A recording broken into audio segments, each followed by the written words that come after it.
Ladies and gentlemen, welcome into Podcast Room 303. Introducing one co-host with more nuggets than Chick-fil-A, Nick Morahan. Executive producer until we find someone better, Eric Washington. Nobody really knows what he does around here, Nevada Putnam. And now, the single greatest thing to happen to hosting in history, Jermaine Antonio Colon Mendez. On with the show. Ladies and gentlemen, welcome into Podcast Room 303, episode 237. I'm your host, Jermaine Colon Mendez, and today I have with me executive producer Nutty Putty, the only one dedicated and committed to this podcast. How you doing this evening, Nevada? We got more than plenty right now. We don't need two more moles on this show. We got plenty. Granted, it's not a Room 303. It's more like a Room 3, but that's plenty. Yeah, absolutely. We just like to consolidate targets. Less mouths to feed, more gaudy numbers. That's where we're at. Yes, less chefs in the kitchen equal better product. Yeah, I think this just might be a regular occurrence. Fuck them boys. Yeah. So, sorry, go ahead. I was going to say, may just have to draw up that contract and they can sign away their shares. 0% of zero or 100% of zero is zero. Hey, but you get all of it, so. Yes, sir. Give me it all. We're moving into the NFL Week 1. That's right. Today, we're recording on Thursday, September 4th, 2025, in the year of COVID. And it's here. Football's here. It is. Now we got college back. Going into week 2 of some college football. Week 1 was pretty solid. Some decent games. That Bama game. Man, they're in a world of hurt. They got shit talked all offseason and then got their asses handed to them. I was like, that's a bad look, boys. That's kind of a bad look. What week does Kalen DeBoer get fired? I don't think you can overreact to going from Nick Saban to Kalen DeBoer. I don't think you can fire him this quickly. There's just about zero coaches that could have come in and done well behind Nick Saban. Fair enough, yes. So I don't want to overreact. Now, if it continues like this, the leash will continue to get shorter. So, and look, I'm not ruling out that Alabama is now so insane that they just expect everyone to be Nick Saban. You know what I mean? Because you never know. Like, the school could legitimately just be like, this dude's never going to get it done. I was just like, relax. Year 2, relax. Have you seen what his buyout is? Oh my God! Please enlighten. Well, hold on. I want to guess. Yeah, go ahead and guess this one. So I'm guessing he signed about a $10 million contract when he joined them. No, I mean that's probably too high. 8 to 9, $10 million, $8 to $9 million contract. He probably signed for about 5-6 years. So his buyout is like $33 million. His buyout is just under $70 million. Yeah, I wasn't even halfway there. No, you weren't. Wait, how many years and how much money in years was his contract? I don't remember that. I can pull that up real quick. But yeah, they were talking about it. He was looking at a solid, I think it was $65 million buyout right now. Oh, he's throwing the season then. He's trying to get that 70 million not work, bro. Yeah. So yeah, he would. So he gets 70 million if he gets fired. So if he's fired without cause, he earns 90% of the remaining deal in monthly installments through the rest of his contract. I'm trying to find the years on this contract. Brother, what is cause though? Does having a bad football team represent cause, or is that just Yeah, I guess that'd be a state of Alabama decision. Could you imagine you go to court in Alabama against, University of Alabama issues? Those judges are from Alabama. Unless you find one that's from Auburn, they're going to be like, no, that was cause. Are you kidding? I would yeah, I would love to believe that these men and women have integrity, but let's not be naive. Yeah. Um, Judges are people too. We know they're corrupt. yeah.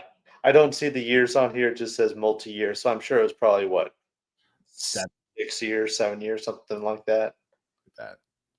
Anyways, it's crazy that we're talking after that, but you can't get shit talked all off season and then show up like that.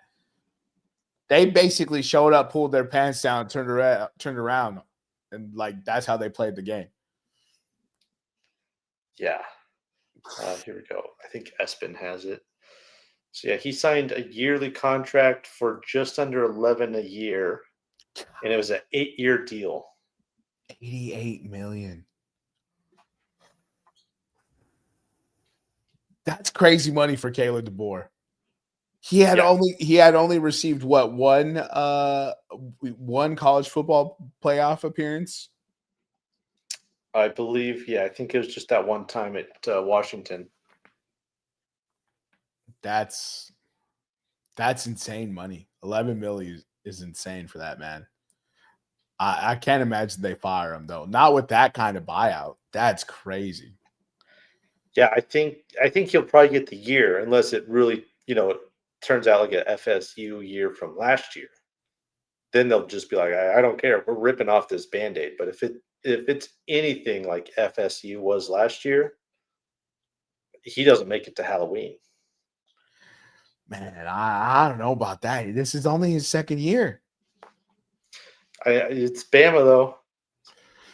They cannot be that insane. Nick Saban's one of a kind.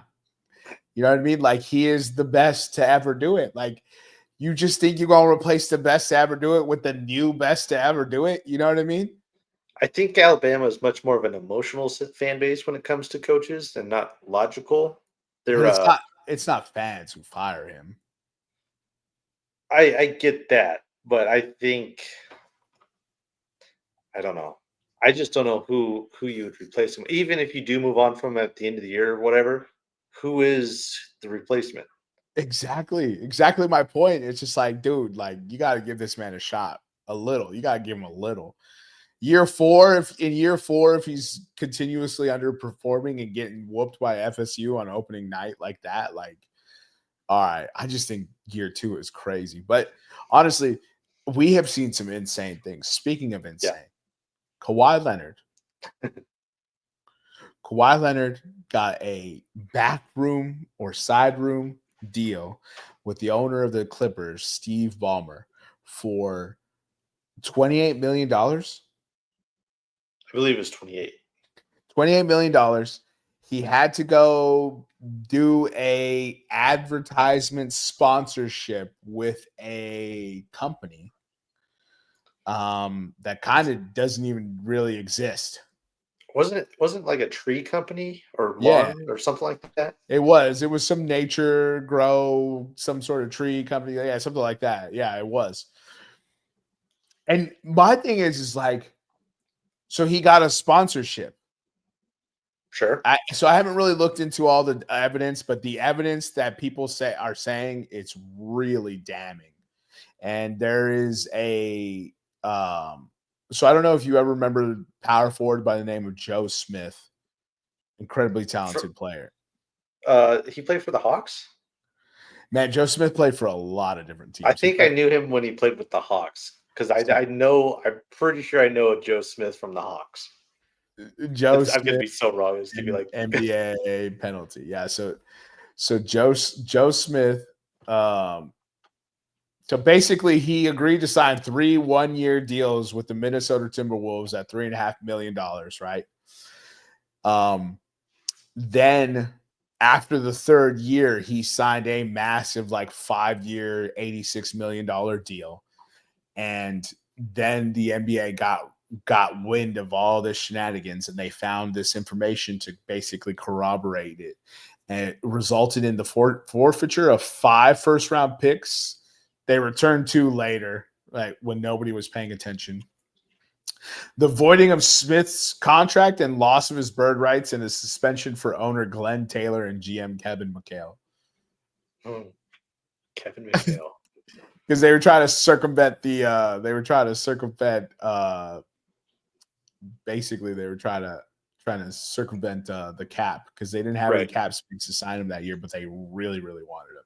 So he was the number 1 overall pick in 95. So he played 3 years with Golden State, 1 year with Philadelphia, 2 years with Minnesota. Then he played with the Pistons, went back to Minnesota. Then he went to Milwaukee for 3 years. Then he went to Denver for 1 year. He went back to Philadelphia. Then he played with the Chicago Bulls, and the Cleveland Cavaliers, and the Oklahoma City Thunder, then the Cleveland Cavaliers, and the Atlanta Hawks, the New Jersey Nets, and the Los Angeles Lakers. I was getting nervous. I was like, I'm going to sound like such a moron right now. Yeah. I just named 14 teams. The Atlanta Hawks aren't one of them. Yeah, you could have picked any other team. As the list got longer and longer, and you just kind of kept speeding up, I'm like, oh no. So we have precedents for punishment on cap circumvention. Yeah. Obviously, an investigation will follow. There's going to be a lot more reporting on this. Shout out Pablo Torre. I loved watching him on Around the Horn, the now defunct Around the Horn. I don't know why they got rid of that show. R.I.P. Great show. Probably because people stopped watching it. But ESPN kind of sucks now, anyways. No doubt. Anyways, so that touches on the Kawhi Leonard thing. Eric wanted me to tell y'all that Kawhi Leonard is a bitch and a bum, and no one likes him, and that he's not shocked that he did this. So. Do you have, if you were to guess, if you're Commissioner Jermaine for a day and you had to dole out the punishment to the team, what do you think it would probably look like? Would it be similar to Joe Smith, or do you obviously, I don't know. Where would you land? Honestly, yeah, I think the NBA has a chance to do something super, super crazy and also help the Los Angeles Clippers, right? So, if they void Kawhi Leonard's contract and remove bird rights to the Clippers and basically making him a free agent, Kawhi Leonard's now a free agent for the NBA. You know what I'm saying? Yeah, that's big. So the NBA, I could see them going that way, especially since there was a precedent set. And Joe Smith was no slouch at the time. He was always real good. I guess just never lived up to the number 1 overall kind of billing, but he was always like a hooper. But he was the number 1 overall pick. So if anyone's like, oh, you can't do that with Kawhi, it's just we did it with the number 1 overall from 1995. You know what I mean? We could absolutely do it. But yeah, I don't know how the NBA can really punish them, because their picks are already traded. So they traded all those picks to get Kawhi and Paul George, and then James Harden. So all their picks are they don't own or control their picks until 2032. Yeah, I was going to say, do you find them so they have to move back to the Staples Center and share the arena with the Lakers again or something? Just something petty. Just can't use your stadium for 5 years. You imagine how crazy that would be, dude. That's a funny punishment. I actually really like that. That's so outside the box. You can't host home games. You got to host the home games at Staples Center.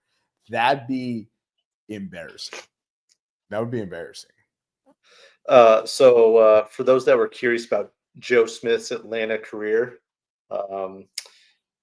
he played 1 game. He started 1 game, played basically a season, 64 games, averaged 3 points a game. Big Joe Smith fan with that Atlanta Hawks pool. His 3-point percentage for the Hawks that year was 14%. Stud. Let's see, where's his rebounds? Yeah, total rebounds, 2.5 rebounds a game. So yeah, Hawks legend Joe Smith. That's crazy. That's so funny. I must have been thinking of someone else because that is clearly not who it was. Nah, you were locked in for those 6 minutes a game, dude. No doubt. Let's push it head to head here and go over the bloodbath of a week I had. Last week was week 34 from August 25th to August 31st. I went 3-0 in the Texas Ohio State game, so that was fun. Nick went 3-0. He took Ohio State money line, East Carolina money line, East Carolina plus 14 and California money line. And Nevada went 1-2. He won the winning manufacturer. Holy shit, he never picks those right. And then Eric went 1-3 as well. He took a F1 driver Oscar Piastri to win. Wonder who gave him that bet. Wasn't me. I was actually scrolling back through the bets and I was like, oh shit, Eric put this in. I was surprised to see Nick 3-0. It's probably the first time since, I don't know, when was the last Olympics? That'd be my guess. Since the first Olympics. This was BC before COVID when Nick was last 3-0. Yeah, BC2 before COVID. Yeah, exactly. So current standings are fourth place, JC 34-68 plus 16.57 units. Nick comes in at third place with 40-62 record plus 38.22 units. Eric comes in third place, 43-59 plus 44.44 units. And then Nevada takes first place with 46-56. And he is 60 plus 60.04 units. I just had a thought as I was reading this. Like, I think you have more wins than the Rockies. Yeah. The Rockies are currently at 39 and I think 101 now. Oh my God. The new race to watch is, can Nick and Nevada have more wins than the Rockies, bro? So here's the thing. 3 picks a week times 52 weeks. So you're looking at 156 picks. So that's less picks than games. Correct. And y'all are doing more sports, doing ridiculous parlays because we're all going to throw them in every once in a while because we just can't help ourselves. Yep. And I'm just saying, man. I'm not saying. I'm just saying. Yeah. Yeah. The fun thing about the Rockies' upcoming schedule, they have 3 against the Padres, followed up by 4 against the Dodgers, followed up against 3 against the Padres. So, and they just finished with the Giants, got swept against the Giants. So, looks like about, was that? Come out to 12, 13 games or so. Straight L's coming up. My goodness, dude. So they'll give the Dodgers a hard time. They usually do. Yeah, I wouldn't be surprised if they steal 1 game against LA just because LA's like, all right, we don't need to sweep this 4-game series. We can just roll out our C team and we'll be okay. But there's still a possibility that the Rockies could finish with the worst record of all time. I think they only have to get 3 more wins, but with that upcoming schedule, I don't know. And then at that point, you're halfway through September. You're just being negative. They can get 3 more wins. That's all they got to do. Right? I think they have to get, it's either 42 or 43 to not have the worst record of all time. All right. You should definitely look that up for us real quick. Let's go ahead and kick off the first of our 2 topics. That's right. We mentioned that NFL Week 1 was kicking out today. We'll get to those game slates. We'll do a quick breakdowns, quick picks for this week, and then we'll get back to our customary weekly breakdowns next week. Actually, maybe not because we still have divisional breakdowns for the NHL and the NBA coming. Anyways, we're we're here. Last one, NFC South. This is an NFC South podcast. We worked and moved heavens and mountains to try to get Nick to join us. He is a very elusive creature. So he couldn't be here. It is just Nevada and I, and we'll you know what to expect. We'll give you the good pieces of this division if there is any. If there is any, that's always how it goes. So last year, the Tampa Bay Buccaneers won the division and were 10-7. Atlanta Falcons, second at 8-9. Third, 5-12 were the Carolina Panthers, and then fourth, 5-12 were the New Orleans Saints. That is embarrassing. We finished with the same record as the Panthers, and we're worse. Oof. Tough to deal with.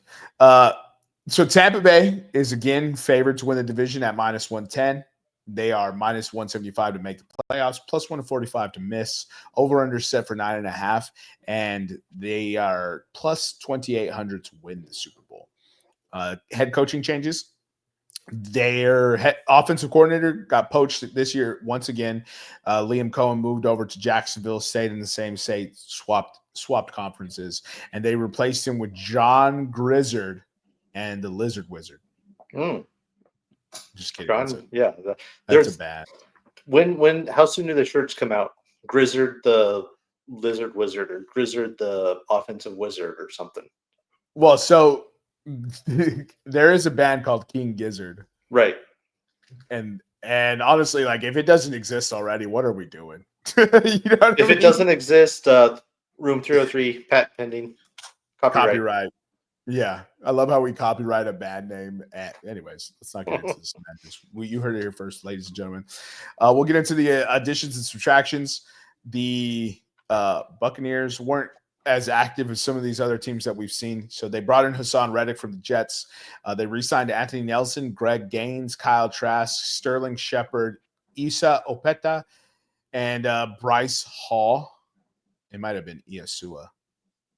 Man, I'm so sorry for these guys' names that I'm butchering. Riley Dixon from the Broncos, Charlie Heck from the 49ers, Anthony Walker Jr. from the Dolphins, Kendall Vilder from the Lions, and Teddy Bridgewater from the Lions. It's great to see Teddy still in this. Yeah, he's not really from the Lions. He's from whatever high school in is that Florida? Yeah, that he was coaching and got in trouble for the dumbest thing ever. For helping his own team out financially, whatever. Yeah, these kids don't have rides to the game, so he gets him an Uber and he's fired. But whatever. These people trying to keep us down. First round, they took surprise pick Emeka Egbuka, wide receiver out of Ohio State. In the second round, they took Benjamin Morrison, corner, with 53 overall pick out of Notre Dame. Round 3, they took Jacob Parrish, corner, out of Kansas State. David Walker in round 4, defensive end out of Central Arkansas. Round 5, another defensive end, Elijah Roberts, Southern Methodist. And in round 7, they double-dipped the wide receiver position, taking Tez Johnson, wide receiver out of Oregon. You want to go ahead and get... Yeah, Tez Johnson, the dude who's like 5'10", 140 pounds. Yeah, he might actually be smaller than that. Yeah. Trades are pretty easy for the Bucs. They didn't make any, in or out. At least none that loaded on my page. So easy trade recap for the Bucs. Pushing into their schedule, the Bucs will open up on the road in Atlanta and then into Houston before they come home for 2 against the Jets and the Eagles. Then they will be heading into Seattle to come home to host the 49ers. Then they'll travel to Detroit and New Orleans before coming home against the Patriots. Back on the road to the Bills and then the Rams before they come home against the Cardinals and the Saints, as well as the Falcons. And then they'll finish up against the Panthers in Carolina, against the Dolphins across the state there, and then finish off at home hosting the Panthers. They got a lot of tough matchups, man. That's what you get. That's the punishment you pay for winning your division, I suppose. Yeah. That's That's rough. That's tough. Yeah, that middle section, just kind of the late middle section where they got the Patriots might be a pain, but Patriots, Bills, Rams, Cardinals, not a fun stretch. Yeah. So they're over under a set at 9.5. Do you want to give us your take on them? Yes. Tampa, I think, is in a pretty good spot. I think Baker will continue to thrive. I believe, if I'm not mistaken, Grizzard, the OC Wizard, was the quarterback's coach when Liam Cohen was there. So there is some continuity for Baker. So I don't think there'll be too much of a regression for him. We'll see how Chris Godwin comes back once he finally does. I don't think it's scheduled for this first week, but maybe week 2, week 3, something like that. Looking at their schedule, the first 4 weeks, we'll call it, will be interesting to see how they do losing Tristan Wirfs for the first few weeks. I can't remember what exactly was his injury, but he suffered that early in training camp. I think they're expecting him to be out for at least a couple more weeks in the regular season. My concern, it was a knee injury. knee, okay, Off-season knee surgery. Yeah. oh, okay. And then for me, the defense, I think is still solid. The secondary is a little bit of a concern outside of Antoine Winfield. We'll see how much they shore that up. But they also need some QB pressure on the defensive side to help out that unproven secondary. I think they're still a good offensive team. Obviously, they still got Baker, Mike Evans, who year after year keeps throwing up 1,000-yard seasons. I think he's now at 9 straight. I can't remember what his number is, but 9, 10, something like that. Might even be 11. So you kind of expect the same thing from him. Bringing in Ibuka as the first-round pick is a nice addition, especially considering Godwin's maybe a little bit slow to get up to speed, just coming back from his injury. And then a nice backfield with Rashad White and why am I blanking his name? Bucky Irving. Thank you, Bucky Irving.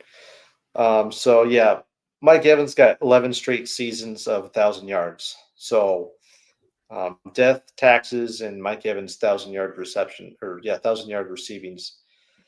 So Wirfs should be back in the first month. Again, first couple weeks or so, something like that. Maybe just in time for the Philly game, which would be a godsend for Baker. I think just because of where the odds are at, I don't think I'm going to have them win the division. And for that, I don't have them making the playoffs either because I believe I'm at 6. So I just have the division winner for the South making the playoffs here. So I'm going to go under on their win total. I think they're probably going to be like an 8-9 team. If Wirfs was starting week 1, I think I'd be a little bit more confident. But I mean, he's one of, if not, maybe not one of. He's certainly towards the top end for left tackles. He has been since he came in as a rook. Was that 6 years ago now? So that's how I see them playing out. I could very, very well see them winning the division, but I think with the injuries a little bit, I think they may get off to a slow start, which may bite them in the butt. Yeah, so everything's kind of stacked against them right now.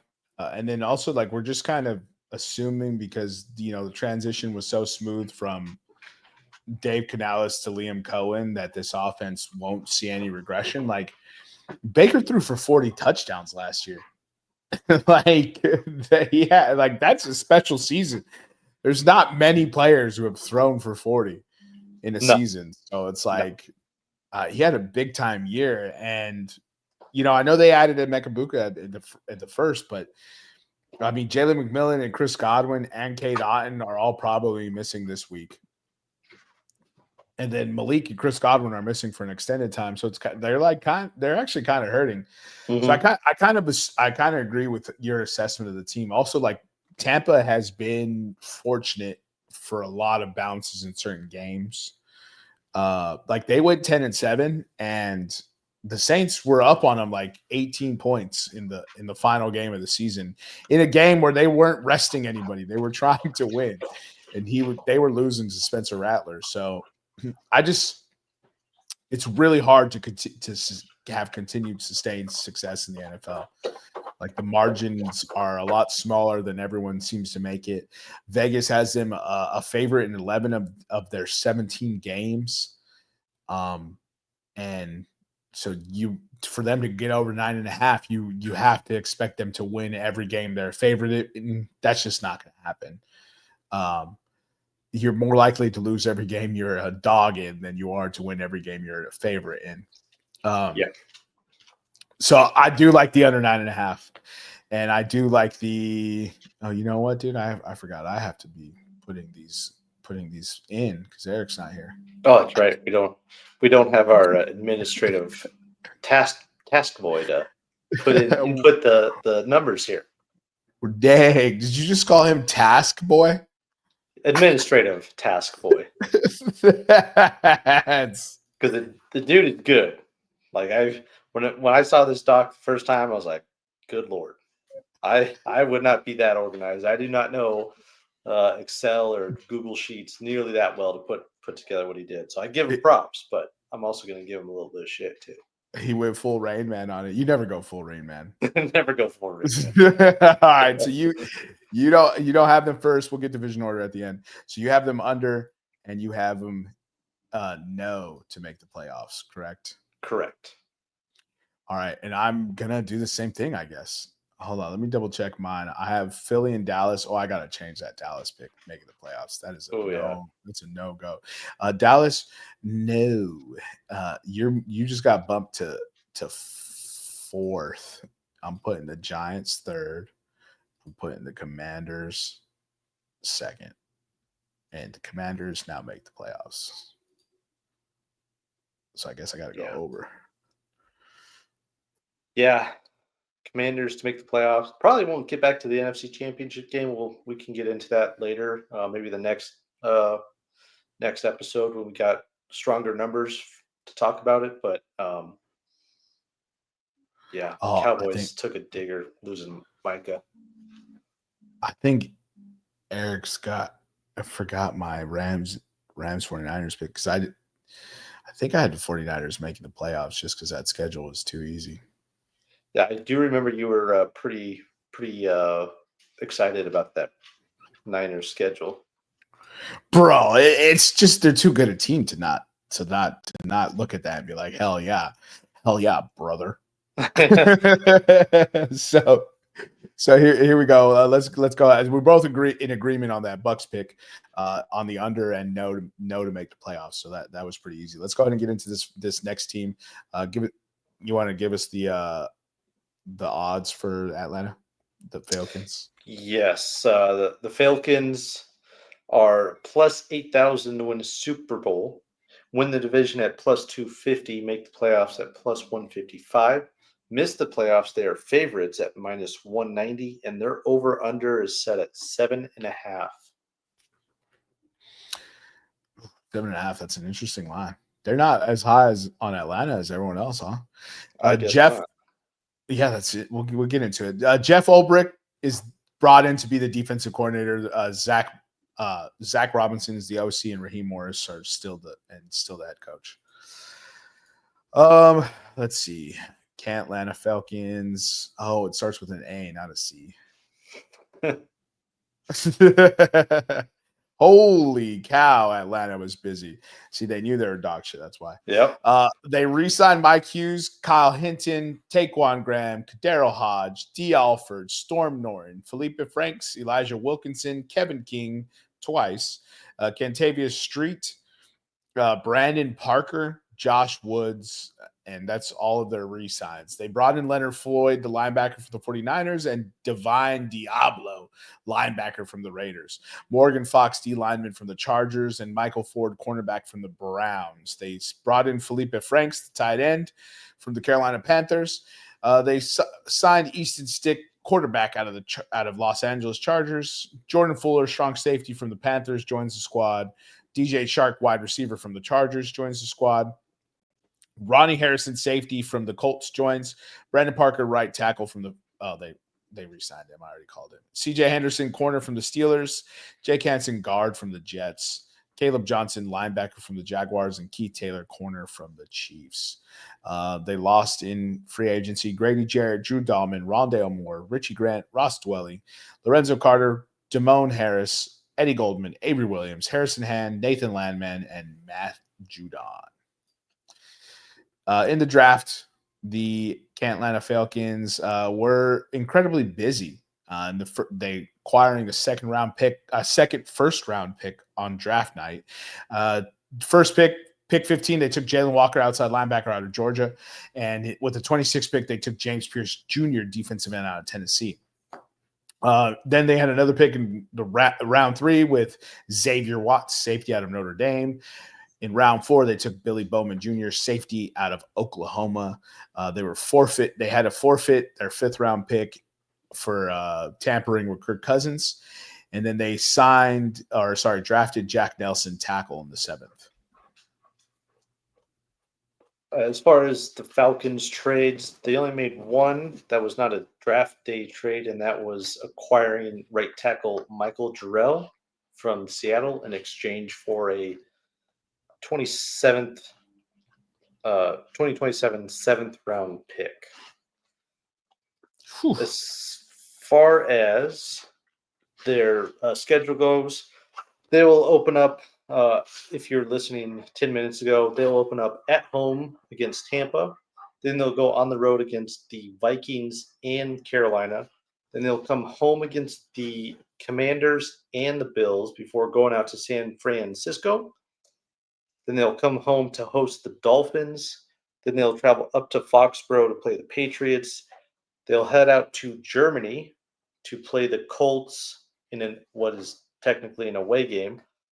Then they will come home to play host to the Panthers, on the road against the Saints and the Jets. Come home for the Falcons, then head back out on the road for a Thursday night game against the Bucs in Tampa. Then they'll fly over to Arizona against the Cardinals and finish out at home with 2 against the Rams and the Saints. It's not super bad, but with such a question mark team, that depends on how enigmatic this team is. You know what I mean? Sure. Based on that schedule. The schedule sets up if they're good. If Michael Penix is just doesn't have to be great. If he's just a good quarterback, right? First year starting the full gambit, right? If he's just a good quarterback, then the sky is the limit with this team. What are your thoughts on the Atlanta Falcons?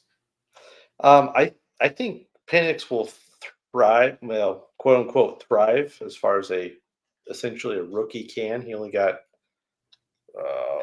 2 games last year at the end, something like that. I think it was 3 or 4. Let me double check for you. Yeah, so he got a little bit of a taste, but I think he'll take the next step. The dude's got a good arm. Obviously, they're going to rely heavily on Bijan Robinson. I fully expect him to be a top 3 running back, if not come out on as the lead dog towards the end of the year. So I think that's going to be their bread and butter, is getting Bijan going and getting him involved as much as they can. Wide receiver room, I think, is fine. They could really benefit from having a true number 1. Drake London I'm not saying Drake London is a slouch by any means, but if you got a true number 1 wide receiver in there, I think that would take them over the top wide receiver room wise. I like the defense for the most part. I think the secondary is going to be their strength. Bringing in Xavier Watts, the talented rookie from Notre Dame, to help Jesse Bates back there in the backfield or in the secondary, I think is going to be a big help for them. I like their schedule, as much as I can for a second place team. A lot of those tough games they have are at home. So if there is a home home field bump, they've got it when they need it, particularly against the Manders and the Bills back-to-back weeks. So I'm going out on a limb. I'm taking the Falcons to win the division. I think they get by in part because of the schedule and also the health compared to Tampa. Whereas Tampa may falter a little bit, they could be behind the Falcons, a game or two or so before they hit their stride, and that may be just enough to keep the Falcons head above water for the division. So, yeah, I have them to win the division, obviously to make the playoffs, and over their win total of 7.5. Okay, so lot to unpack here. You don't think Drake London is a wide receiver one in the NFL? I don't see him as a true number one that I think the others are. I think if you're ranking tiers of wide receiver one, I think he's at best the second tier, probably the top end of the third tier. Okay, let's play a little game real quick. I'm just fascinated by this because he is kind of like, I'm high on him this year, right? I think he's very good, so I'm high on him this year. But it is a fascinating question to actually ask. So, would you rather have Drake London or Tyreek Hill? Presently, Tyreek Hill. Presently, I would take Drake. All right, Jalen Waddle. But Jalen's never been close to Drake London. Okay, so but you would take him over both Dolphins wide receivers. What about What about the Bears trio?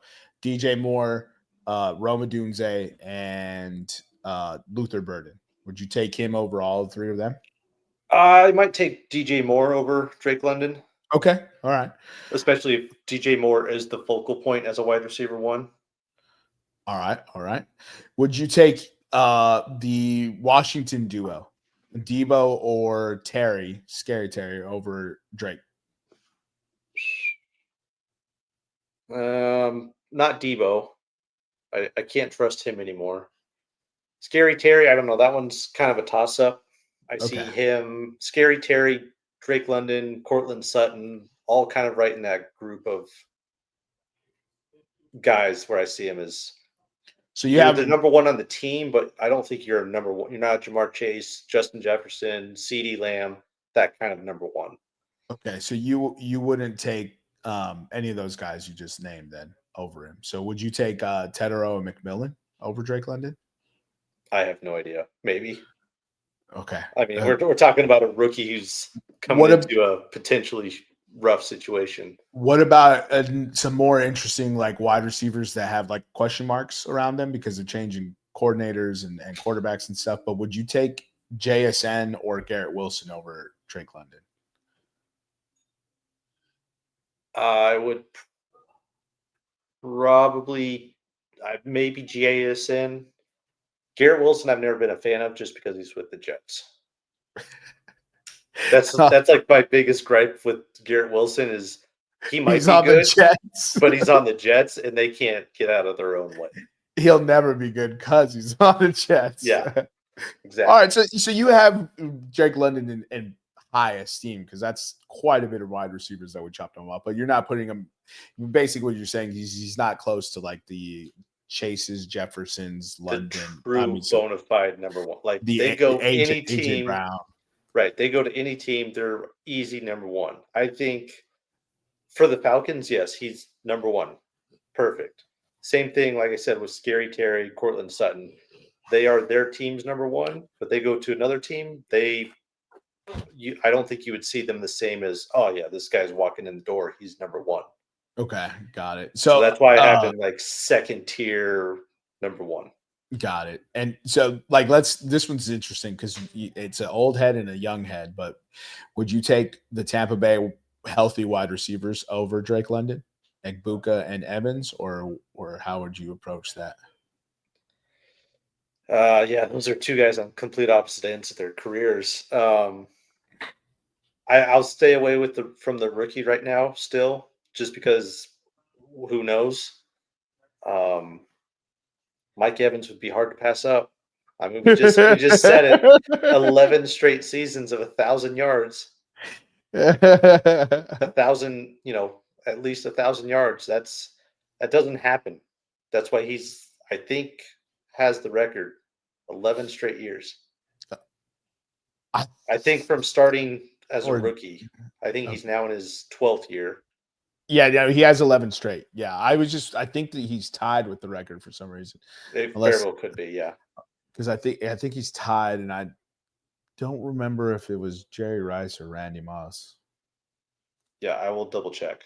But either way, I agree with the sentiments with the Atlanta Falcons. I actually think they win the division this year. I think the GM was kind of smart to go in on the defensive front, but we're the problem with this is, and again, the problem with any projections, obviously, is you're betting on leaps from specific players, right?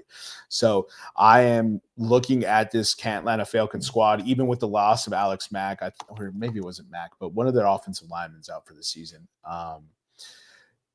I just think they have enough to get it done, and I think Kyle Pitts is going to be good this year. Which is I drafted him 0 places, so I'm not putting my money where my mouth is. But I think Kyle Pitts is going to be good this year. Right? I mean, we say it for the last 5 years. Oh man, that's so funny. All right, so I got the over and yes to make the playoffs and first and yes to division winner. I'm assuming you got the same, right? Yeah, and I think the lineman you might be thinking of is Caleb McGarry. He's the one who got hurt, right? Yes, I'm pretty sure. Yeah. Okay, that's what I thought. All right, let's kind of rock through these next two. These are the podcast's favorites for Nick and then myself, both equally shit. So go ahead and give us a line for the Carolina Panthers. Both equally. Yes, the Panthers are plus 400 to win the division, plus 230 to even make the playoffs. Heavy minus 290 to miss the playoffs. If you're feeling spicy, plus 12,000 to win the Super Bowl, and their over-under is at 6.5 games. Yeah, I'm not feeling spicy. Don't blame you. Yeah, I ain't him like that, bro. no chance. All right, Carolina Panthers. They re-signed Michael Jackson, Brady Christensen, David Moore, Nick Scott, and Raheem Blackshear. They brought in Trayvon Moehrig from the Raiders, Tershawn Wharton from the Chiefs, Patrick Jones from the Vikings, Bobby Brown from the Rams, Rico Dowdle from the Cowboys, Christian Roseboom from the Rams, Sam Martin from the Lions, and Chris Barnes from the Cardinals. They relinquished in free agency Xavier Woods, Lonnie Johnson, Ian Thomas, Felipe Franks, Johnny Hecker, Sam Franklin, Dane Jackson, Miles Sanders, Jordan Fuller, Mike Boone, Shaq Thompson, Cam Gill, Velus Jones, and Raekwon Williams. For the draft, the Carolina Panthers took Ted McMillan in the first round, Nick Scourton, DN out of A&M in the second round. In the third round, they took Princely Uman. Man, I can't read that. Uman Emilian. Uman Milan? Princely U. Princely, yeah. Sorry, sir. Well, I'm going to hear his name this year on the broadcast, and I'll get it then. But D-end out of Mississippi, round 4. Trevor Etienne, running back out of Georgia. Lathan Ransom, safety out of Ohio State. I think that's a great safety pick there in round 4. That boy, every time I watched Ohio State play last year, he popped. Cam Jackson, defensive tackle from Florida. Mitchell Evans, tight end out of Notre Dame, both in the 5th round. And their last pick was Jimmy Horn Jr., wide receiver out of Colorado. Go ahead and give us any trades and then the schedule. Poor favor. Yes. So the only trade they made outside of draft day trades was sending 45-year-old Adam Thielen back to Minnesota. They also sent over a 7th and 5th round pick from next year and the year after in exchange for a 4th and a 5th in the 2 upcoming drafts. As far as trade. Yeah. Adam Thielen going back home. As far as the Panthers games, they start out on the road against Jacksonville and Arizona. Then they'll come home to play the Falcons. Then they'll go on the road against the Patriots before they come home to host the Dolphins and Cowboys. Then they'll go play the Jets. They'll be host the Bills following that. Then they'll go on the road to Green Bay before they come home against the Saints. Then back on the road against the Falcons and the Niners. Then they'll come home to host the Rams. Then they'll go into New Orleans. Then they will host the Bucs and the Seahawks at home before finishing out on the road in Tampa. That sounds kind of tough. Yeah, I think having to play the NFC West is not fair for some of these teams in the South. Yeah, I'm gonna make this quick. I like the over this year, man. I'm in on Carolina. I think they're gonna be fun. I think they're gonna do a lot. 6.5 is a little high. Yeah. But I don't think a ton of these teams are gonna win that many games. Therefore, there's more wins available to Carolina. I think Carolina gets 7. Probably on the back of beating some unlikely teams, right? I could see them sinking like a Green Bay randomly, or like a Los Angeles Rams in the thick of a race, and the Panthers just eke one out. Mm-hmm. And this is kind of Bryce Young's kind of statement year, and then he'll get paid this offseason. So I'll take the over 6.5, and then no across the board. I may feel froggy and put them second over Tampa Bay, but I'll let you guys know that at the end of the pod. What are your thoughts on this team? Yeah, I think this is a team that's probably on the upswing, which, God, you would hope so, considering where they've been the last few years. I know there was some talk about Ted McMillan having struggles to get open in college and whatnot, and that was going to be one of his bugaboos in the pros. But if you look at his numbers, in 2024, as far as his routes are concerned, he won 81% of the time in zone defense, 73% of the time in press coverage, and 70% in man coverage. His worst routes were slants and go routes. Fair enough. There's plenty more route tree routes. And 62% of his catches, his catch percentage, 62%, had improved year over year since he was in school at U of A. So obviously we hope that Bryce Young kind of takes that step forward that he showed later last year, get some confidence and get some better play. Offensive weapons haven't really changed a whole lot. Chuba Hubbard's going to be leaned on and heavy because he's basically the only running back they have. Rico, don't do 1,000-yard Rico Dowdle last year like that, bro. That's disrespectful. No, okay. I'll believe it when Rico puts up more of a fight to go for the starter job. But if they didn't insist on Zeke, I'm not saying he's going to beat Chuba. I'll take Chuba Hubbard. I'm just saying, they insisted on using Zeke last year, and he was running for 2 yards in a cloud of dust. And Rico Dowdle was actually pretty productive behind that shitty team. Well, he went from a shitty team to the same, but on farther east. Yeah, but in a winnable division, though. Perhaps, yeah. The defense is going to be tough. They got a couple spots here and there, like J.C. Horn, Derek Brown. Cool, but other than that, I'm sorry. This defense might get worked over a bit unless they come out of nowhere. So, obviously, no for the division, no for playoffs. I'm kind of with you, Jermaine. I think they'll sneak one out. They'll probably be that team where like you said, the Packers, they look past the Panthers and look forward to, maybe it's the Lions the following week, and they might get in that game. So they may have one or two of those. This is one of those teams where you just don't want to see them on your schedule when you play a hard schedule, because it's easy to look past them, and then they're good enough to come bop you. They're a dangerous trap team. Yeah, like San Francisco has an easy schedule, right? And they just looking at it like, look at all these easy teams we have to play. They're handling all these teams, so they're starting to buy their own hype, and then Carolina comes out and cooks them. You know what I mean? Yep. So it just has the hallmarks of that. And I just think leaving this season, vibes around Carolina will be positive, which we just probably have not said in a few, maybe a lot of years.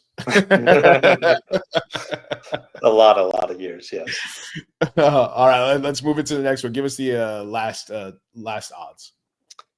Yes, the last team in the NFL that we will be talking about is Jermaine's Aints. Are they back to the Aints? Currently, their odds to win the division are plus 1,200, make the playoffs plus 600. Heavy favorites to miss the playoffs at minus 900. Their over-unders at 4.5. And Jermaine, if you're feeling extra froggy, plus 30K to win the Super Bowl. You always place one bet. Like if you bet, first of all, if you don't bet, don't start. But if you do bet, you always at least bet a little something on your team to win it all. You know what I mean? Like absolutely. Because you don't want to be the guy who said, I was just like, hey man, I had some faith. I had a $5 worth of faith. Like, you know what I mean? You always put something, but I'm at plus 30,000. Like, who knows if it goes great? Who knows if Spencer Rattler really is that dude when he has a healthy team? That's still a range of outcomes. Now the likelihood is infinitesimal. Yeah. It's that Doctor Strange. There's only one. You know what I mean? Like, so like, let's not beleaguer the point. Let's coaching changes all around, right? Coaching staff was fired midseason. Special teams coordinator was the interim. He departed. He joined his old buddy Sean Payton in Denver, worst kept secret in the league. Kellen Moore comes in to be the head coach for the New Orleans Saints. He also will call plays. He has Tolkien and Nussmeier, former quarterbacks who are the OC and quarterbacks coach in name and function, right? So they handle that, put the game plans together, work with the teams, et cetera, et cetera. And then Brandon Staley, former Los Angeles Chargers head coach, comes over to reignite his partnership with Kellen Moore after that 1 year in LA. And he's going to be the DC for New Orleans. So the first time in what seems like forever, we will not be running a base 4-3. So it's kind of a trip. So it's one thing to be excited about, I guess, if you're a Saints fan. In the offseason, the Saints re-signed Chase Young, Juwan Johnson, Landon Young, Dante Pettis, Ugo Amadi, and Shane Lemieux. They brought in Justin Reed from Kansas City. They brought in Brandon Cooks from the Cowboys. They brought in Julian Blackman from the Colts. Isaac Yiadom returns to New Orleans after 1 year with San Francisco. Dylan Radins comes in to provide depth at the offensive line position from Tennessee. Will Clapp, similar function. He's out for the year, unfortunately, joining from Buffalo. Jonathan Bullard, D-line, was signed from Minnesota. Jack Stoll, tight end from Miami. Jonah Williams, edge defender from Detroit. Logan Woodside, QB from the Bengals. Cam Akers, running back from the Vikings. Velus Jones, running back from the wide receiver from the Panthers. And Chris Rumpf II from the Los Angeles Chargers. The Saints relinquished Paulson Adebo to the Giants. Marquez Valdez-Scantling to the Seahawks, Will Harris to the Commanders, Peyton Turner to the Cowboys, Lucas Patrick to the Bengals, Willie Gay Jr. to the Dolphins, Shamar Jean-Charles to the Seahawks, Tano Passanwa to the Bears, Justin Herron, Olasimika Udo to the Titans, and Adam Prentice to the Broncos. In the draft, the New Orleans Saints were quite active. They didn't trade up or trade down, but they took 9 players. In the first round, Kevin Banks Jr. joins from Texas at the tackle position. Second round, Tyler Shuck, quarterback out of Louisville.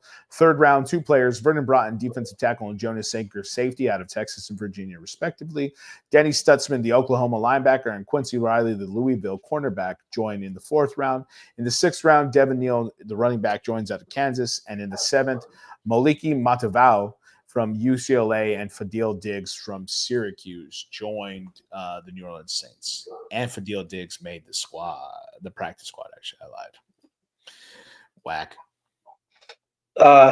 As far as trades, just a couple of trades. They traded a 7th round pick to the Patriots for defensive tackle Devon Godcho.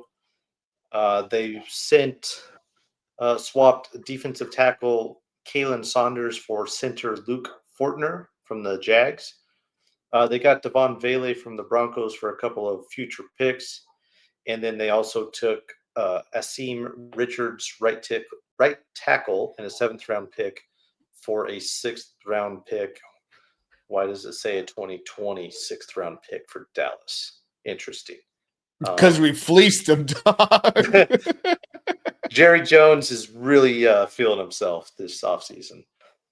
As far as the schedule goes, the Saints open up at home against the Cardinals and the 49ers before going on the road against Seattle.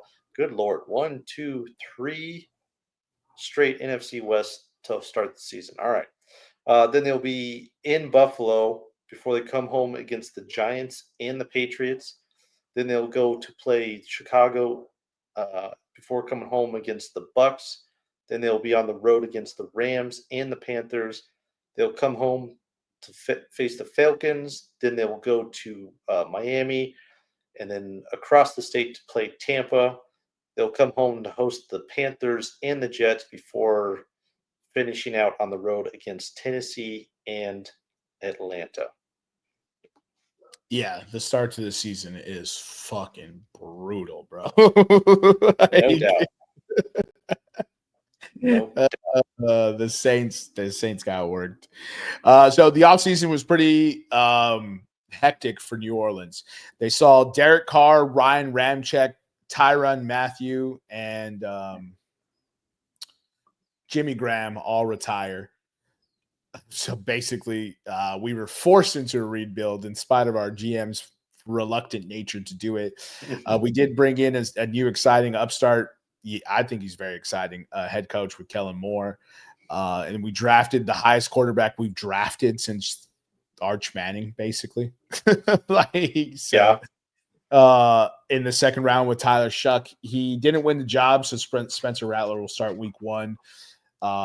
First year that the Saints are going from a 4-3 to a 3-4 base defense since Archie Manning, or not Archie Manning. Since Sean Payton, since Sean Payton came. So 2006.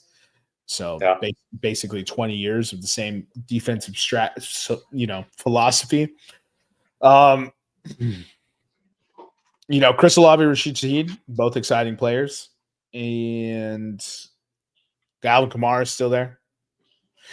This team's not going to be good. 4.5 is the perfect line, and I'm going to take the under. Then obviously no across the board. You go ahead and give your thoughts, Nevada. Yeah, I think, 4.5 feels low, but I don't know if there's been a year where a team didn't finish with like 4 or less wins. I feel like picking it towards the top of the draft, the teams at like 4 wins. I think this is, if there's any team, it's probably the Saints. Unfortunately, maybe the Aints this year. My question that I have for you is: this the first year that Alvin Kamara gets 1,000 yards? God, rushing. I hope so. I'm so sick of that story. God, I hope so. Because the dude has had like crazy special seasons. Right. And he's had some fantastic, spectacular games, but it never seems to add up to 1,000.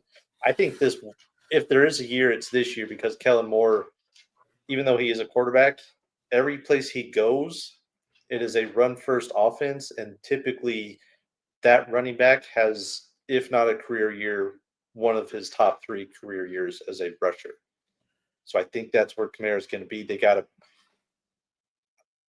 kind of underrated offensive line, as long as they can stay healthy. Yep. So I think that's going to be huge for either Spencer Rattler or the rookie as a running game. Defense, I don't know, man. I mean, outside of Kool-Aid, Chase Young, Demario Davis, maybe Cam Jordan. Obviously, he's getting long in the tooth at this point, but still productive. There may be I don't know. I don't think either side of the ball truly help each other. Either the offense is going to sputter or the defense is going to leak like a sieve. I think the defense will be pretty good to be like. Well, first of all, Not that great, obviously. Like they'll be Sure. 24th ranked or something like because the offense will be bad. But like overall, like the defense should be pretty good.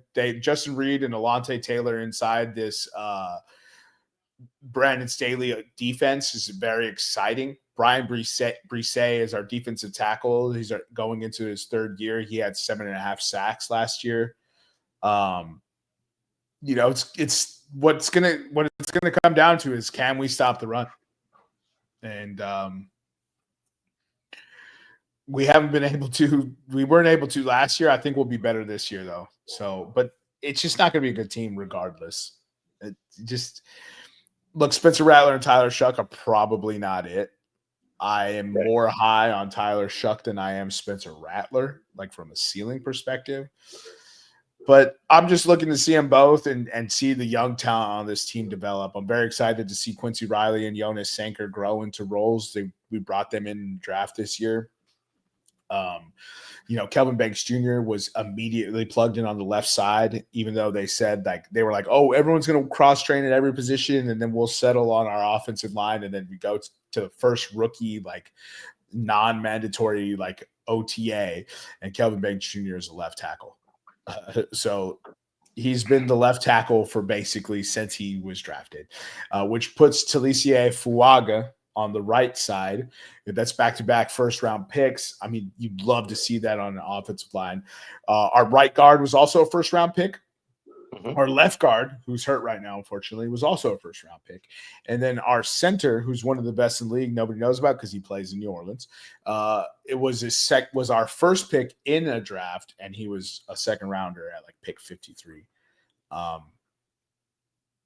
I think the offensive line is going to be a strength. I think we might be able to actually run the football this year, so that lends credence to your Alvin Kamara 1,000 yards rushing.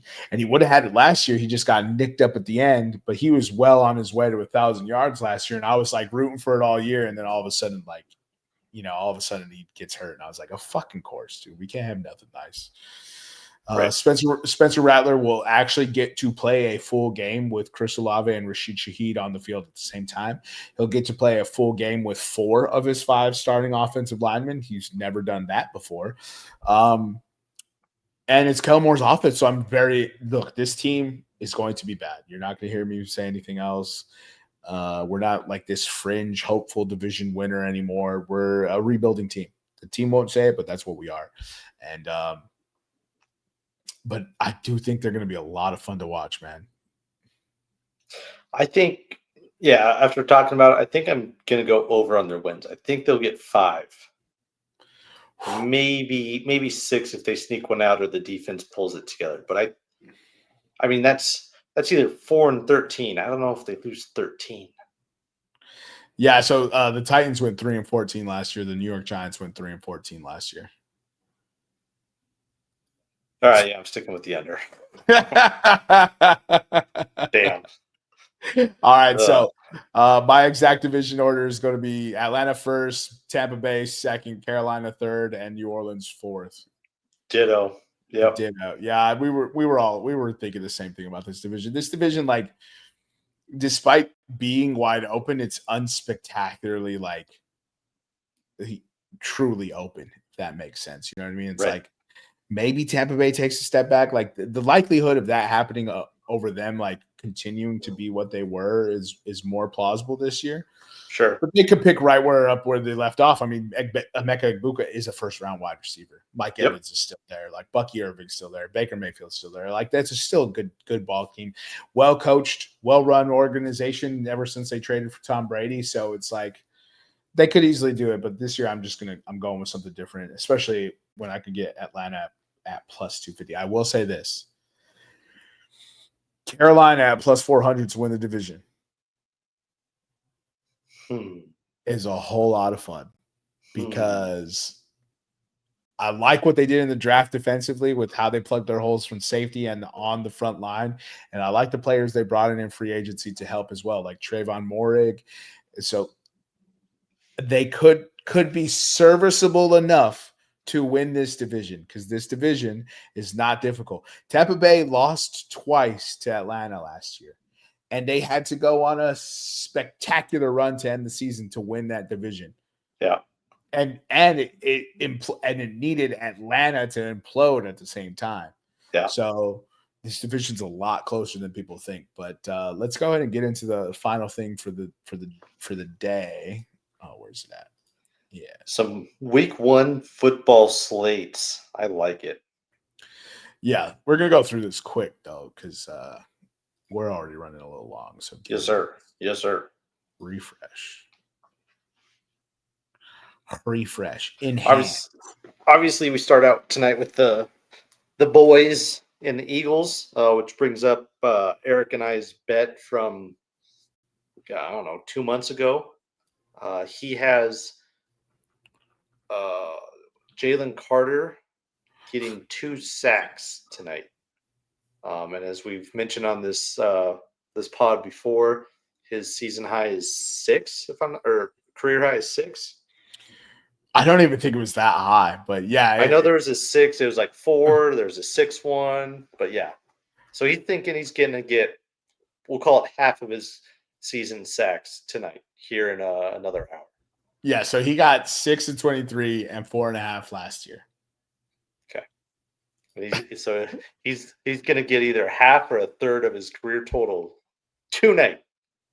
I told him the same thing. I was like, you realize what you just bet, right? He's just like, yeah, who cares?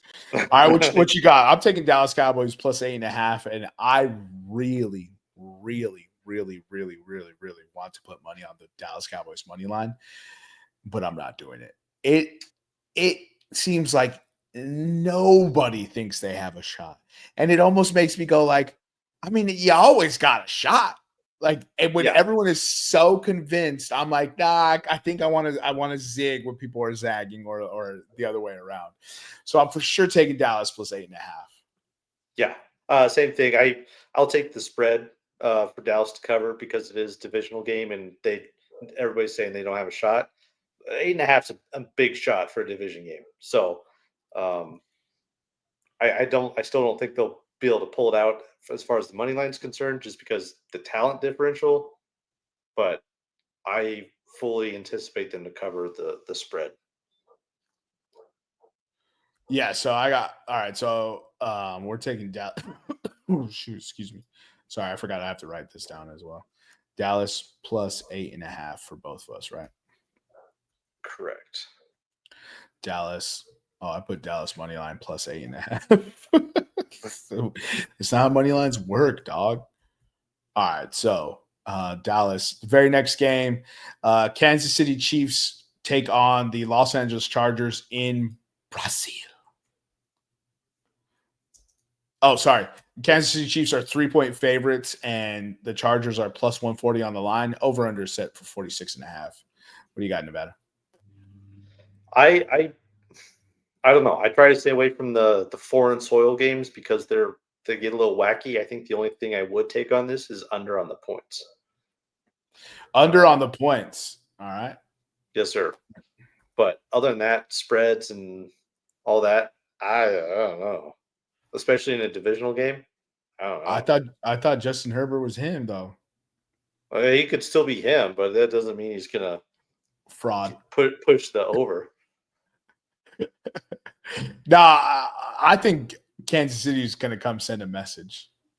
Oh, I think offensively they're going to come send a message. Do I think the Chargers could score the same amount of points? Yeah, absolutely. But I think Kansas City. So you got to look it up. I don't have the team implied total right here in front of me, and I'm trying to keep this quick. But Kansas City team total over does interest me a lot. I'll pull it up for you. All right, so let's move into the next game while Nevada looks that up. The New York Giants travel into Washington to take on the Commanders, our first of the Sunday game slate. The Commanders are minus 6-point favorites. The over-under is 45.5, and the Giants are plus 210 on the line. This is one of my favorite bets of the week. I love the New York Giants plus 6. I just think everyone's just expecting the Commanders' offense to be like that, that good. Yeah, and I'm just like, maybe just not this game, just not this game, because this New York defense, the more I look at it on paper, it is crazy, bro. It's crazy. Yeah. I think Eric said it pretty good in the group chat. This may be one of the better week one slates we've had in a while, at least of recent memory. Again, another divisional game. I'm staying away from this one because I think the Giants are going to be better than what people expect, and I would anticipate a regression from the Manders. I'm just not sure. I want to see a couple games first before I say that, but I would anticipate over the whole season the Manders may regress a bit. Yeah, this one I'm very particular to taking the Giants since it's the opening game because Scary Terry didn't have the full practice season, so they're not as well oiled, well machined from that perspective. And then they had that Brian Robinson thing like hanging over their head during training camp. So I think their offense will be a little sluggish to start, and then it'll be just fine. Like I'm not predicting the Commanders are going to be terrible by any means, but right. Let's go ahead and move into our very next game. We have the Cincinnati Bengals traveling to Cleveland to take on the Browns. Cincinnati is -5.5 favorite on the road. That's crazy. Cleveland is plus 195 on the line, and the over-under is 48.5. What do you got for this game? Man, this leads to one of the kind of new favorite stats that I have in Joe Burrow's career. He has won one game between weeks 1 and 2. I think he's now 1-9, 1-8, something like that. So part of me leans to, all right, maybe I'll take the other team. However, plus 195 though. Yeah. However, the other team is the Browns. Joe Flacco though. I get that, and who knows? Maybe the Cincinnati defense really lets down the team. Absolutely. I think, I would be more inclined if it was someone other than the Browns, just because I can't trust the Browns at this point. I'm tempted to maybe take the over on the points. It's kind of a high point total, but if the Bengals defense is as bad as it is, then good old 48-year-old Joe Flacco can certainly put up maybe 20 points or something. But I think for this one, I'm going to stay away. I don't know. Oh, so you're not taking the over-under? No, it was at 48.5, correct? 48.5, yeah. No, I just don't know if the Browns will be able to score enough to help Cincinnati reach that's not my concern. I think the Browns will be just fine, bro. Kevin Stefanski's offense is good. Joe Flacco is a good quarterback. They have good weapons. I think they'll be able to score points, but I respect it. I'm taking Cleveland money line plus 195. Fair enough. Dude, I want, you know what? I can't do it. I think Cincinnati gets over that bugaboo this year. Cincinnati, it's just like plus 195 is just crazy value. Yeah. Cincinnati, we've said it when we broke them down. This is the year they have to outscore their problems. So those over-unders as the year goes on, I think are going to get higher and higher. I think they'll routinely be low to mid 50s. Can I interest you in Cincinnati team total over? Yeah, let me pull it up. Yeah, there you go. Nevada's like, hell yeah, I'll take that. So next game, we have Pittsburgh traveling to the New York area to take on the Jets. The Pittsburgh Steelers are -3-point favorites. The over-under is set for 38.5. Oh, my goodness. That's disgusting. And the New York Jets are plus 136 on the line. Do you want any action in this one? I can't pick this stinker bowl. No, the Aaron Rodgers revenge game ? Yeah, exactly. So I'll stay away, dude. So Nevada has this Cincinnati over 26.5 for those keeping track at home at -125. Damn, they're even taking juice off of that. That's crazy. Yeah. Very next game on the slate, we have Arizona traveling to New Orleans to take on the Saints. -6.5-point favorites for the Cardinals. Saints are plus 240 on the line, and the over-under is 43.5. I think the only thing that interests me betting-wise for this one, I think they're going to try to get the Arizona offense clicking. So I'm going to go with Trey McBride anytime tutty plus 190. All right. McBride, ATTD plus 190. I'm taking New Orleans money line. Just everyone says we have no shot. We're at home. 6.5-point dogs is crazy. Like, we don't know what they are yet. We don't know. Everyone's just assuming that Spencer Rattler can't get the rock to good wide receivers. We've never seen him have good wide receivers before. He almost beat Washington last year. Washington went to the NFC Championship. He had a lead on the Buccaneers. Buccaneers made the playoffs, won the division, won a playoff game. Did they win a playoff game? Yeah, they did win a playoff game, right? Mm-hmm. Yeah. So I'm just like, give me the shot at the plus 240. It's a big bet. It's a big risk, obviously, but I'm interested. So very next game, we have Tampa Bay Buccaneers traveling to Atlanta to take on the Atlanta Falcons. Tampa Bay is minus 1.5-point favorites. The Falcons on the line are plus 114. The over-under is set for 46.5. Before you give us your thoughts, Nevada, Atlanta beat Tampa Bay in both games last year. Yeah, I think I'm going to go with over on the points and Atlanta on the money line. All right. I think these are two pretty potent offenses. So, yeah, I'll take the over on that 46.5. 46.5. All right. So you got Atlanta money line and Tampa Bay Atlanta over 46.5. Very next game, Miami Dolphins traveling into the Indianapolis Colts. The Colts are minus 1.5-point favorites. The Dolphins are minus 108 on the line, though. Oh, okay. Minus 112 for the Colts. And then the over-under is 47.5. Yeah, that's probably an appropriate over-under. What are your thoughts on this game, Nevada? I think I'm taking the Dolphins money line. Whew. Because Tua is at least healthy and he's playing in a dome. Yeah, is Devon Achane healthy? I think he's questionable last I saw if he'll dress. Okay. Sounds like Tyreek probably will. He'll probably dress. It's just one of those. We'll pull out or linger the questionable tag for as long as we can. But I don't know until the Colts can prove that they can do it offensively. I don't know if they can do it. So yeah, give me the Dolphins on the line. All right. Can you give me Tyler Warren over receptions? Can you tell me what that line is? Very next matchup, we have the Las Vegas Raiders traveling into the New England Patriots. The Patriots are minus 2.5 favorites, 2.5-point favorites. And the Las Vegas Raiders are plus 130 on the line. The over-under is set for 44.5. This one's an interesting game. I'm going to fade the Raiders traveling to New England, though. You know what, dude? I'm going to get froggy with it. I'll take New England minus 2.5. All right.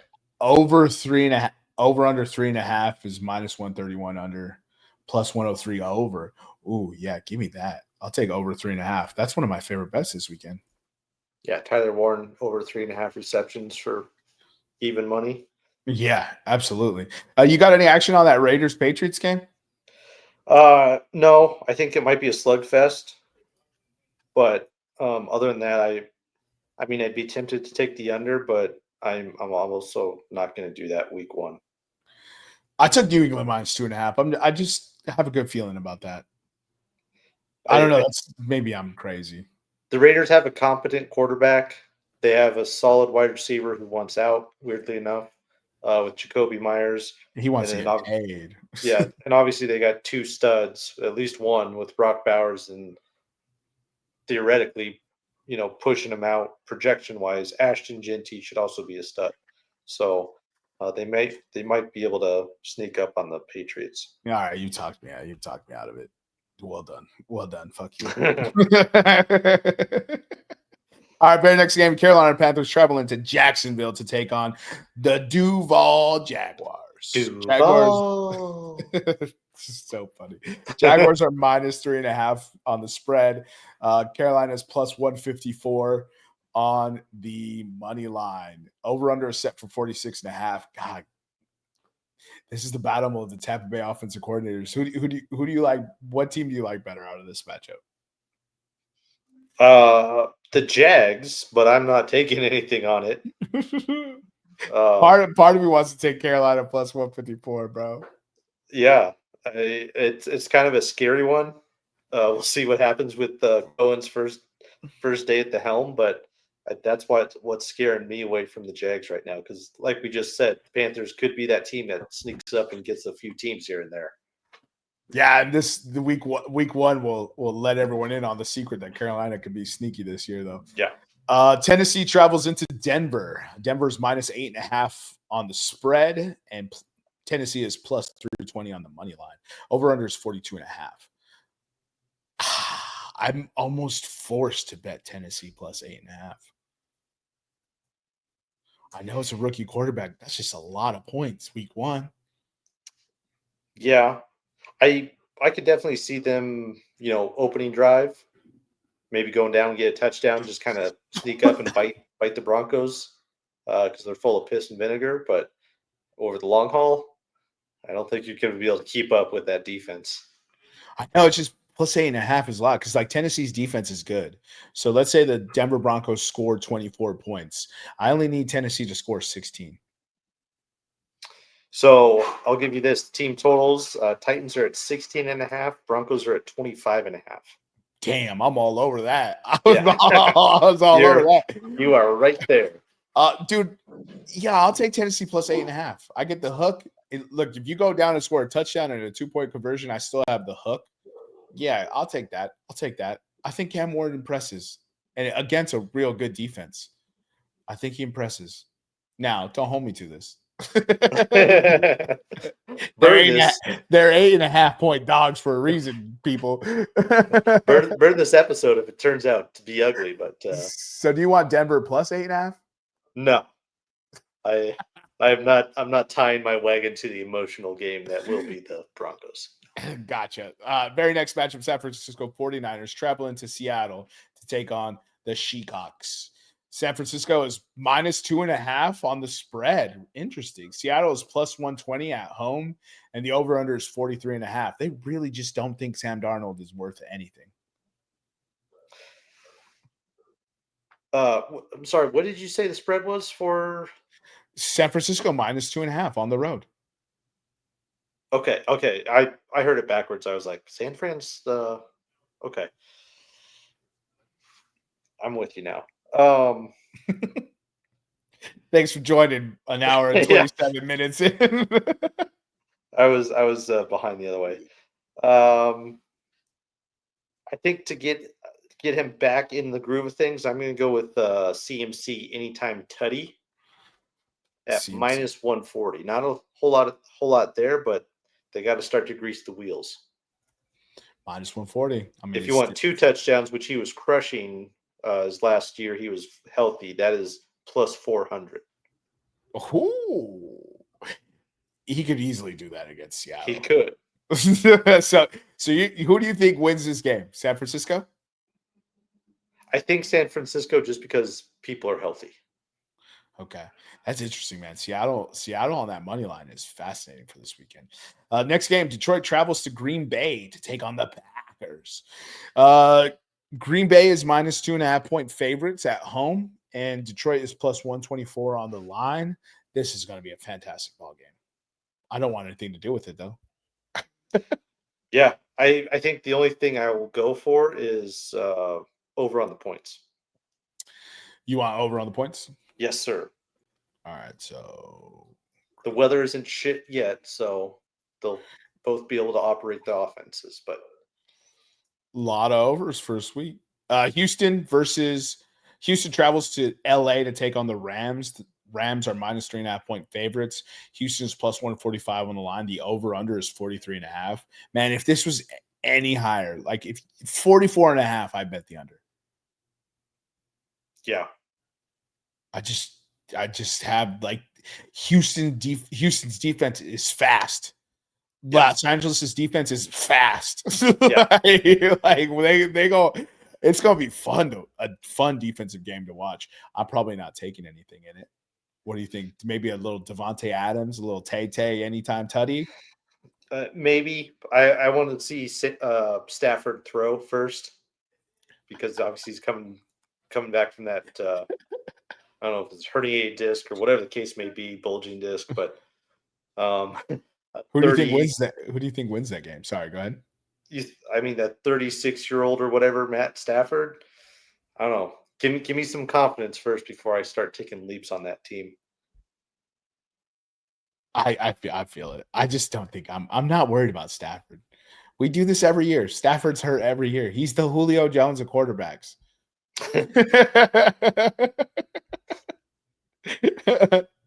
Very next matchup, Baltimore travels in to take on Buffalo.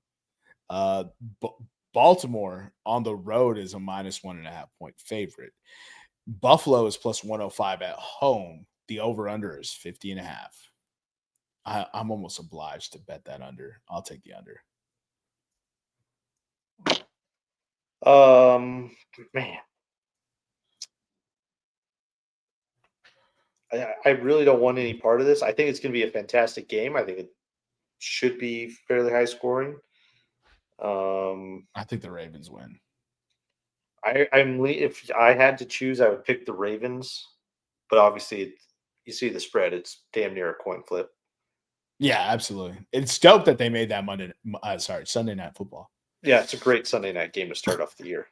All right, let's get into the final game of the week, the Monday Night Football opener. Minnesota travels to Chicago for a match of the NFC North, Vikings, Bears. All right, that's enough of that. Minnesota's -1.5 on the spread, and Chicago's plus 102 on the line.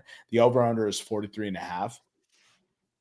I know both defenses are good, but 43.5 seems low, though. Oh, I guess J.J. McCarthy, Caleb Williams. I just trust Kevin O'Connell and Ben Johnson more. Don't you think, to take that over? Yeah, yeah. I think the over is probably 43.5, right? Sounds pretty good. I'm over here like, that's a pretty good line, dude. Talk myself into that one. Yeah. I'm also going to go with the Jetta anytime tutty plus 140. Jetta is anytime Teddy plus 140. Are you taking the over on that game? Yeah, why not? 43.5. Over 43.5. All right. That wraps up week 1, dude. Which team? Sorry, go ahead. I was going to say, with that, talking about Kevin O'Connell briefly, I saw a thing where they were talking about hot seats. Don't say they said Kevin O'Connell. No, they said he was. They said he was safe. They said Zach Taylor was on the hot seat. He's been to a Super Bowl, and his offense is always good. Like, my question was going to be to you: what's the difference between Kevin O'Connell and Zach Taylor? One of them's been to the Super Bowl. Okay, so why is he on the hot seat? Because he has Joe Burrow, but he has no defense. Yeah, but you have Joe Burrow. That's the problem. To not make the playoffs with Joe Burrow, basically what they're saying is it's blaspheme to not make the playoffs with Joe Burrow. You get what I'm saying? Like, you can't coach an average enough defense for Joe Burrow to win enough games to make the playoffs. You can't go 10-7. So I agree. I think that's more of an indictment on the GM than it is on Zach Taylor. Yes. No, without a doubt. That is exactly the issue. Yes. So yes. I think that's why he's on the hot seat, because he has Joe Burrow. Right. I think they'd be nuts if they fired Zach Taylor, because I mean, they almost made the playoffs last year, and I know defense was, and it's not any better this year. Yeah, I'm with you. Like, that team was good last year. Yeah. Yeah. They dug themselves a hole and almost got out of it. They almost did, dude. I think they almost did something like that. Like 1% of teams or something do. Like, right. when they almost made the playoffs. Because weren't they 0-4?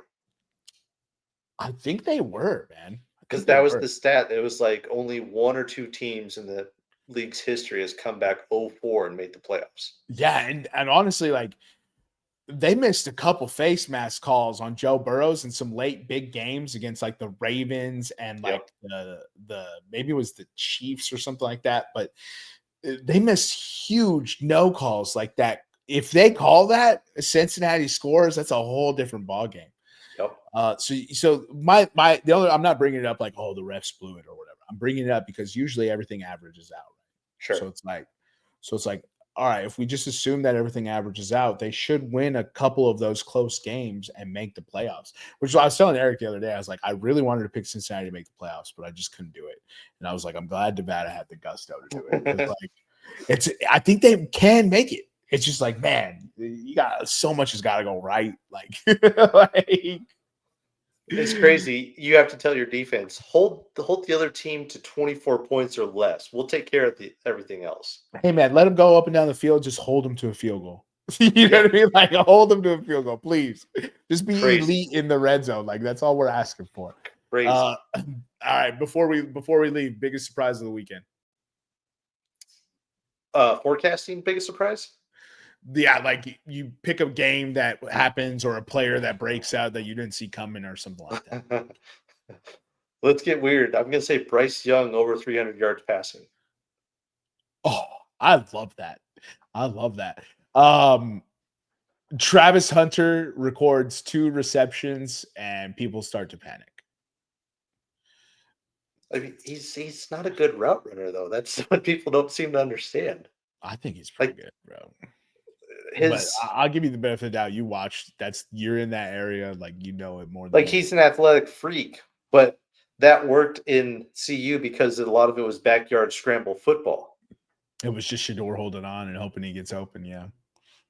I mean, I don't doubt he'll figure out the wide receiver stuff, but he is not like Tet versus Travis. No, Tet all day. So Tet was a player I had told E like heading into the season last year. Like Tet's a player to watch, right? Yeah. And then he just came out and balled. And then, like, bro, he had such a shitty quarterback. Like Bryce Young is night and days better. He went to go to U of A to play with his homie. I respect that. I probably could see myself doing that, right? But had he gone to somewhere else where there was just a quarterback who could get him the rock, Ted McMillan was a surefire top 10 pick. I think the Panthers made a great selection. They have their guy, right? At least at wide receiver. Maybe if Bryce Young doesn't pan out, then so be it. I don't think that happens. I think Bryce Young does pan out. I think he figured it out personally. But yeah, I don't know, man. I'm big on Tet. I agree with you. And that's my thing. I think Travis Hunter will struggle early. Sure. And it's the Carolina Panthers. They have a bad defense, yada, yada. How come they can't get him the rock? And then it starts to spiral and then gets in everyone's head. But by the end of the year, we're all looking at it like, remember when we were concerned about Travis Hunter? Like he'll end the season with like 60 catches, 800 yards, and a couple tutties. And we'll be like, he'll be just fine. He was a rookie. You know what I mean? He's a rookie who doesn't play wide receiver full time. Fascinated to watch him this year, though. Dude, must watch. I'm happy for that kid. I'm happy for him. Yep, good kid too. Yeah, his guy. Someone said that his girlfriend was a fat pick or something like that. So, but yeah. So you got anything else for the Tens and Teds? No, excited for NFL to be back. Ready to lose more money. I don't know why, but keep coming back to it every fall. Dude, it's just money. You'll make more. Yeah, no doubt. Follow our sister pod, Revenge of the Pod, on all things socials and wherever you get your podcasts. Follow podcast Room 303 on X, Instagram, and YouTube. For myself, Jermaine Clemendez, for my executive producer, the Nutty Putty. We'll see you next time when you come on down and step into the room.